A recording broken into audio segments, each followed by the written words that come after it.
The tension in the Senate chamber was thick enough to slice with a blade.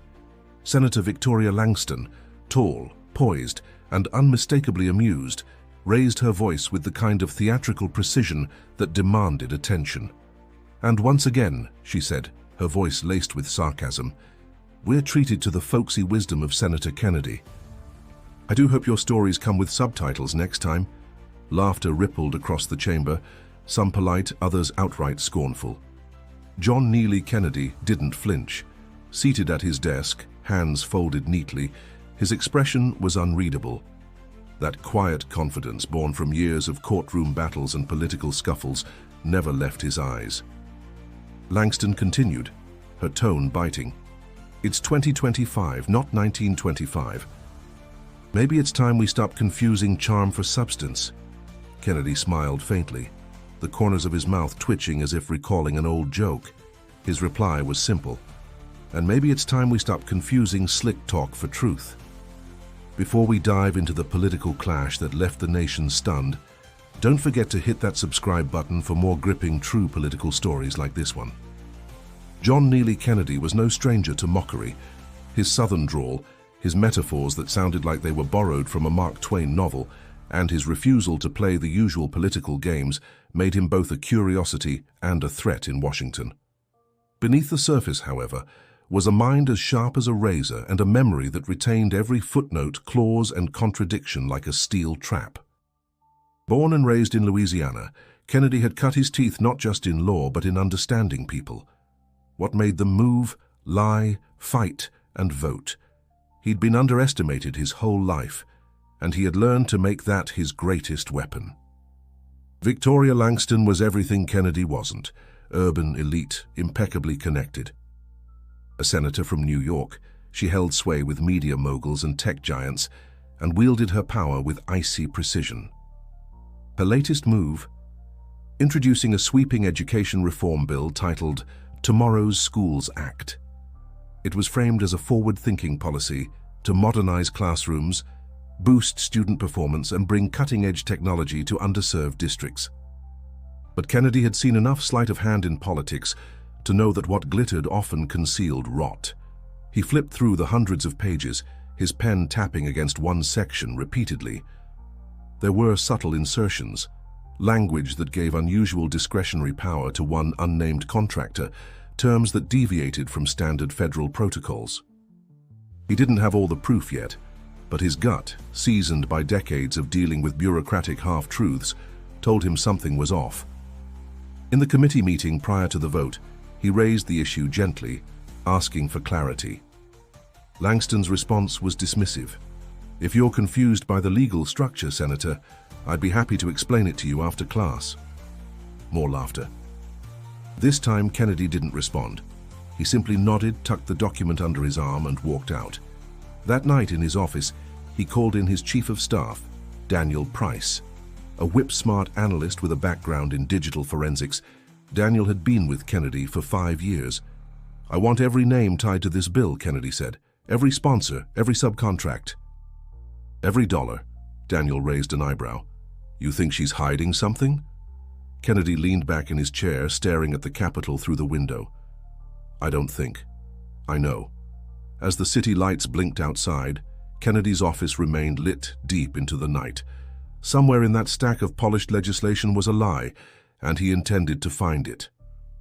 Daniel Price had been in politics long enough to know when something stank. By the time the coffee had gone cold on Kennedy's desk the next morning, Daniel had already compiled a list of every corporate entity, legal firm, and non-profit connected to the Tomorrow's Schools Act. What he found disturbed him. At least 3 shell companies, all created within the last year, traced back to a single tech conglomerate, Arkbridge Systems. The company had a checkered history, including a hushed FTC inquiry and buried whistleblower complaints. What struck Daniel most was that Arkbridge had no previous ties to public education, until now. He presented the findings to Kennedy with a grim expression. "They're hiding behind layers of paper, but Arkbridge is clearly positioned to win the main contract once the bill passes." Kennedy flipped through the documents slowly, nodding. "And who pushed for Arkbridge in previous legislation?" Daniel hesitated, then pulled out another file. Senator Langston's office, 3 times, each time under the radar. Kennedy tapped a finger on the desk. We're going to need more than smoke. Daniel leaned forward. There is someone else, Rachel Miles, remember her? Kennedy nodded. Rachel had once been a rising star in political journalism. That was until a piece she wrote about Langston's corporate ties led to a mysterious scandal that nearly ended her career. Since then, she had gone quiet, resurfacing only occasionally with small exposés. I think she still has access to some of her old sources, Daniel continued, and she's written about Arkbridge before. Kennedy stared out the window for a long moment. Reach out to her. Rachel was cautious. When Daniel first called, she nearly hung up. But the moment he mentioned Langston and Arkbridge, her voice dropped. I have things I never published, she said. Things I was warned not to. Then maybe it's time someone did, Daniel replied. They met that night in a quiet cafe near Union Station. Rachel looked different, older, more guarded, but still sharp. She laid out her notes, screenshots, emails, all pointing to a pattern. Langston had long used her influence to direct federal contracts to companies that donated generously to her political action committee. Arkbridge was just the latest and boldest. She's gotten bolder, Rachel said. Back then she was subtle. Now she doesn't even bother hiding it. Rachel wasn't just helping out of principle. She wanted redemption for herself and for the truth she had once tried to publish. Meanwhile, Langston's media machine was working overtime. Kennedy's warning about the bill had been taken out of context and turned into a late-night joke. Headlines read, Senator Kennedy fights progress with paranoia. Pundits laughed about his accent, his metaphors, his supposed inability to grasp modern policy. Even some of his allies grew quiet, not wanting to be seen siding against a rising star like Langston. But Kennedy didn't flinch. He kept digging, reviewing every line of the bill, every linked donation, every subcontractor. He marked the connections with red ink on a growing wall in his office. To any outsider, it looked like obsession. To Kennedy, it was justice. By the end of the week, he was ready to speak again. Armed with Rachel's early evidence, he requested a public hearing to question the bill's language.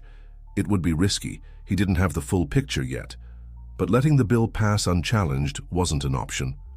We won't stop it today, Kennedy told Daniel quietly, but we'll put a crack in the dam, and cracks spread. The hearing was approved. The stage was set, but Kennedy knew what they had so far was strong, not definitive. He needed something irrefutable, something that couldn't be ignored, spun, or buried. Rachel Miles arrived at Kennedy's office 2 days before the hearing, a USB drive clenched tightly in her hand. Her expression was unreadable, but her eyes betrayed a flicker of urgency. Daniel opened the door and waved her in. I didn't think I'd ever come back to this place, she said quietly. Kennedy stood. And yet here you are, let's hear it. She handed the drive over. I got this from a source inside Arkbridge. It's a recording, audio only, of a private dinner last month. Langston was there along with 3 Arkbridge execs and a lobbyist. They weren't exactly shy. Daniel plugged it into the laptop and they listened in silence. Langston's voice rang clear through the speakers. She spoke of the bill as a done deal, joked about the education fluff they used to dress it up, and explicitly mentioned a campaign donation in exchange for a piece of the pie. It wasn't subtle, it was a confession, as casual as a dinner toast. When the recording ended, the room was silent. Rachel looked at Kennedy. It's not admissible in court. The state where it was recorded requires dual consent, but it's real, and it's enough to crush her politically if it ever saw daylight. Kennedy rubbed his temples. This isn't just a scandal, this is betrayal of voters, of parents, of every kid in a public school. Daniel leaned forward. We could leak it. Anonymous tip to the press. No, Kennedy said firmly. If it comes from the shadows, she'll survive. I want this exposed in the light, where everyone sees who she really is. Rachel hesitated. Then you'll need to be careful. She has allies, big ones. Kennedy didn't answer. His eyes were fixed on the wall across the room, where a map of red lines connected donors, lawmakers, and corporations in a sprawling web. At its center, now unmistakable, was Langston's name. That night, Kennedy paced his office long after the building emptied. He listened to the tape over and over, hearing not just the corruption but the confidence. Langston believed she was untouchable. That made her dangerous, but also vulnerable. The next day, he took a different tack in committee. Instead of raising alarms, he asked polite questions. He praised the ambition of the bill. Langston, sensing no threat, grew bolder in her responses, throwing in buzzwords and condescension. Daniel was puzzled. "What are you doing?" he whispered during a break. "Setting the stage," Kennedy replied. "She needs to feel safe before the floor drops." Rachel stayed out of sight, feeding background notes to Daniel. Together, they built a timeline, showing how Arkbridge was positioned to win not just this contract, but two others buried in separate education-related bills, both sponsored by Langston's closest allies. Word of Kennedy's silence spread quickly. Pundits speculated he'd backed down, lost momentum, been outmaneuvered. But inside his office, preparations continued. Reporters started asking questions. Why the shift in tone? Was Kennedy folding under pressure, or did he have something up his sleeve? The speculation only fueled the tension. In private, Kennedy was still weighing options. The tape was political dynamite, but without legal protection it could also explode in his hands. He needed a moment, a platform, a setting so public that once the truth came out, there would be no putting it back. Rachel had one final piece of advice. Make it undeniable. Not dramatic, not loud, just honest. Let her own words do the damage. Kennedy nodded. He would wait. One more hearing. One more opportunity to ask the right question, at the right moment. Then he'd let the tape speak for itself. The nation wasn't watching yet, but it would be soon. The Senate chamber was packed. Cameras lined the back wall, reporters jostled for angles, and staffers stood shoulder to shoulder along the perimeter. It was the final public hearing before the vote on the Tomorrow's Schools Act, and Senator Kennedy had requested a full hour to speak. That alone had drawn attention, but it was the quiet confidence in his request that had Washington holding its breath. Langston entered like royalty, clad in a navy suit and a smile meant for headlines. She greeted colleagues, shook hands with donors in the crowd, and offered a brief wave to the cameras. She had already won, or so she believed. Kennedy sat calmly, reviewing a stack of papers without looking up. Daniel stood behind him, stone-faced, while Rachel waited off-camera, watching every movement like a hawk. The chair struck the gavel. "This committee is now in session." Langston was the first to speak. She launched into a passionate defense of the bill, highlighting its potential to revolutionize education and bridge the gap between tradition and technology. Her voice rose with conviction, drawing polite applause from a few supporters. Then it was Kennedy's turn. He began slowly, thanking the chair and commending Langston on her well-rehearsed presentation. A few chuckles. Langston smirked. Kennedy flipped through the bill. There's a lot to admire here. Ambition, optimism, and language. So much language. 400 pages of it, give or take. He paused. But something struck me about Section 118, sub-paragraph C. Langston rolled her eyes. "Not again with the footnotes, Senator." He looked up, meeting her gaze. "That's where it gets interesting. That clause, innocuous as it looks, shifts procurement authority from public boards to a private intermediary. And that intermediary has one bidder, Arkbridge Systems." A ripple moved through the room. Langston laughed softly. "You're chasing shadows." "I'm pointing to names," Kennedy replied. "Arkbridge, for instance, has a curious relationship with your campaign. Nearly 3/4 of their leadership has donated to your PAC." Langston waved a dismissive hand. "These are public records. Donations are legal. Your point?" "My point," Kennedy said, standing now, voice steady, "is transparency." He walked to the clerk's table and handed over a small flash drive. "With permission, I'd like to play a brief audio excerpt relevant to this hearing." Langston's face changed, just slightly. A flicker. Then she folded her arms. "Play whatever you like, Senator." The clerk nodded. Speakers crackled.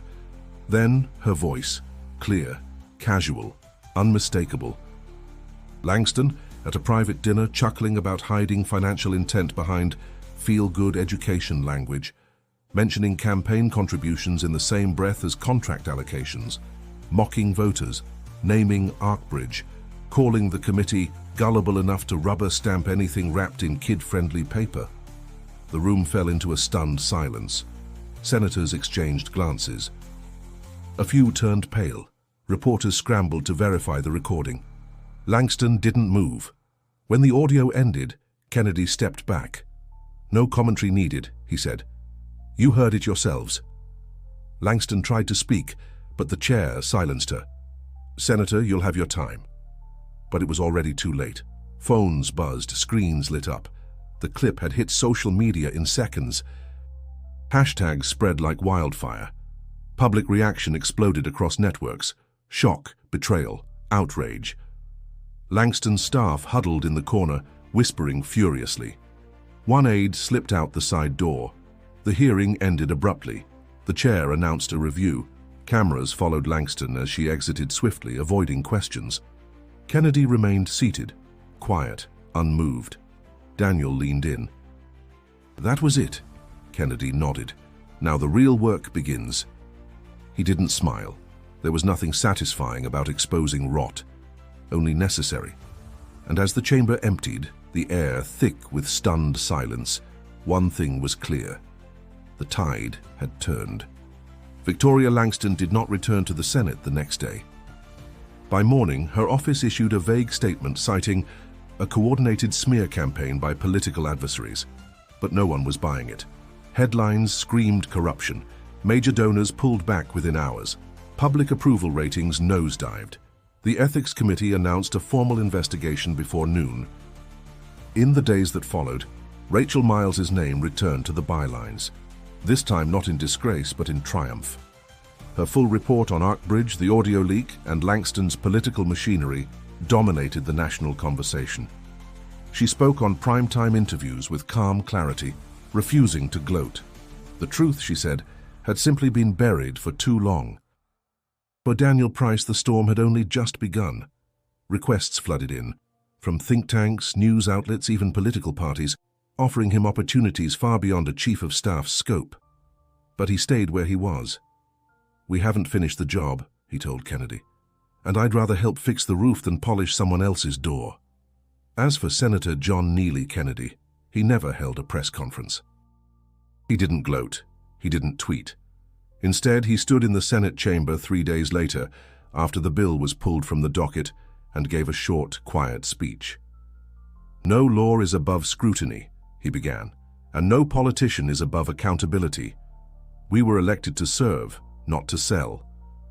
When trust is broken in this chamber, it doesn't just crack policy, it damages the soul of our democracy." His words echoed, not just in the hall, but across airwaves and articles. There was no theatrical flourish, just truth, plain and solid. Back in Louisiana, letters poured in, some handwritten, some typed, all expressing a version of the same sentiment. "Thank you for not letting it slide." Kennedy read each one. He didn't see them as praise. He saw them as reminders of why the fight mattered, of who he represented. Langston, meanwhile, was suspended pending further review.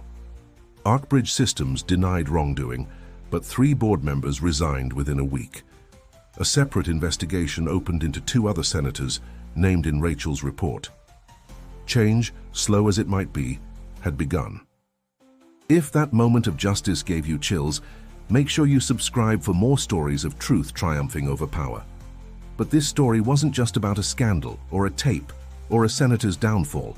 It was about persistence, about how sometimes the quietest person in the room is the one paying the most attention. About how power can be challenged, not with rage, but with resolve. In his office, Kennedy replaced the red string map on his wall with a simple framed quote. It read, "Speak the truth, even if your voice shakes." And it had. And don't miss the next story. Click the video right here on screen to discover how another underestimated politician toppled a $1 billion lobby overnight.